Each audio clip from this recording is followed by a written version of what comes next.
Pemirsa, jelang pemilu dan di hari terakhir masa kampanye, Komisi Independen Pemilihan Kabupaten Aceh Barat Daya gelar jalan santai dan ajak masyarakat menggunakan hak suaranya pada pemilu serentak 14 Februari mendatang.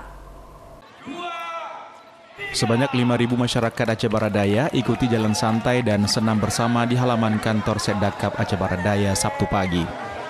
Kegiatan jalan santai digelar oleh Komisi Independen Pemilihan Kabupaten Aceh Barat Daya, juga dihadiri Forkopimda setempat. Sebelumnya, panitia kegiatan jalan santai hanya menyediakan kupon sebanyak 1.500 untuk peserta dan 500 lembar baju kaos. Namun minat masyarakat pada jalan santai ini membludak sehingga panitia menambahkan kupon menjadi 5.000. Kegiatan ini juga sekaligus sosialisasi masyarakat untuk tidak golput dan menggunakan hak suaranya di TPS pada 14 Februari mendatang. Biar sehat juga sama teman-teman, banyak hadiahnya juga. Tujuan utama ya kita karena ini bertahapan dengan sosialisasi pemilu, ini sosialisasi pemilu kita berharap kepada masyarakat, bukan hanya sekedar masyarakat yang datang, kemudian mereka ingin juga menyampaikan kepada saudara-saudaranya untuk terlibat aktif atau menggunakan hak suaranya pada tanggal 14 depan.